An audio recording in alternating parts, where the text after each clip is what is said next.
नमस्कार. सोनं म्हटलं की डोळ्यासमोर काय येतं? एक पिवळा चमकणारा धातू, बरोबर? पण थांबा, ही गोष्ट आता फक्त इतकी साधी राहिलेली नाहीये. ही कहाणी आहे पैशांची, थक्क करणाऱ्या तंत्रज्ञानाची आणि आपल्या सगळ्यांच्या भविष्याची. चला तर मग सोन्याच्या या नव्या दुनियेत एक चक्कर मारून येऊया. $5,000. हो, तुम्ही बरोबर ऐकले, $5,000. काही मार्केट ॲनालिस्टचं असं म्हणणं आहे की सोन्याची किंमत लवकरच या आकड्याला हात घालू शकते. आता हा एकच आकडा ऐकून डोक्यात कितीतरी प्रश्न उभे राहतात, नाही का? आणि तोच आपला आजचा सगळ्यात मोठा प्रश्न आहे. सोनं खरंच इतकं महाग होणार आहे का? आणि जर हो, तर यामागे नक्की काय दडले, कोणती कारणं आहेत? चला, याच प्रश्नाचं उत्तर शोधूया. आता बघा, सोन्याचं आकर्षण काही आजचं नाहीये. ते तर हजारो वर्षांपासून चालत आलंय. पण आज ते पुन्हा एकदा चर्चेत आलंय. आणि याचं कारण फक्त जुनं नाहीये, तर काही नवीन आर्थिक घडामोडी आणि अशा काही टेक्नॉलॉजिकल प्रगतीमुळे की जे या धातूची ओळखच पार बदलून टाकत आहेत. तर सोन्याच्या या तेजीमागे ही काही मुख्य कारणं आहेत. आता हे काम कसं करतं ते जरा सोप्या भाषेत समजून घेऊया. बघा, जेव्हा फेडरल रिझर्व्ह व्याजदर कमी करतं, तेव्हा बॉन्ड्ससारख्या गुंतवणुकीत लोकांना कमी पैसे मिळतात. मग ते सोन्याकडे वळतात. दुसरं, जेव्हा डॉलर कमजोर होतो, तेव्हा इतर देशांना सोनं विकत घ्यायला स्वस्त पडतं. त्यामुळे मागणी वाढते. आणि या सगळ्यावर कळस म्हणजे जगभरातल्या मोठ्या सेंट्रल बँक्स स्वतःहून सोन्याची खरेदी करून साठा वाढवत आहेत. ठीक आहे, तर ही झाली पारंपरिक गोष्ट. पण आता ह्या सेफ गुंतवणुकीला आपण आजच्या डिजिटल जगाच्या नजरेतून पाहूया. आणि त्यासाठी आपल्याला सोन्याची तुलना करावी लागेल त्याच्या सगळ्यात मोठ्या डिजिटल प्रतिस्पर्ध्याशी, म्हणजेच बिटकॉईनशी. बघूया तरी या दोघांमध्ये कोण कुठे उभा आहे. जरा विचार करून बघा. एकीकडे आहे सोनं, एक असा धातू ज्याला आपण हातात घेऊ शकतो, जो हजारो वर्षांपासून राजा महाराजांच्या खजिन्याची शान आहे. आणि दुसरीकडे आहे बिटकॉईन, काही वर्षांपूर्वी जन्माला आलेला एक डिजिटल कोड.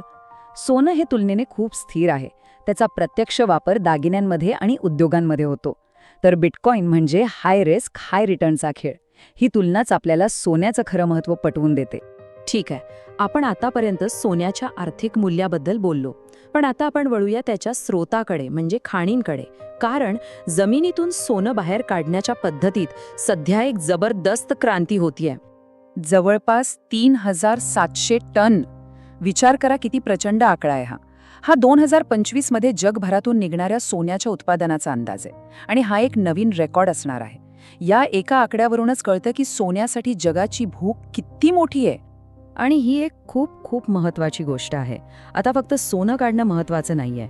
खाण कंपन्यांवर पर्यावरणाची आणि समाजाची काळजी घेण्यासाठी प्रचंड दबाव वाढतोय. गुंतवणूकदार आता फक्त नफा नाही बघत, तर ते ESG निकष पण तपासतायत. म्हणजे कंपनी पर्यावरणासाठी, समाजासाठी आणि कारभारात किती जबाबदार आहे हे पाहिलं जातंय. आणि यामुळे संपूर्ण खाण उद्योगच बदलतो. ही आहे आजच्या जमान्यातली गोल्ड रश. पण आता इथे कुदळ फावडी नाही, तर जबरदस्त टेक्नॉलॉजी वापरली जातीये. सॅटेलाइटने जमिनीला हातही न लावता सोन्याचे साठे शोधले जात आहेत. AI म्हणजेच आर्टिफिशियल इंटेलिजन्स मातीतून सोन्याचे कण वेगळे करतोय.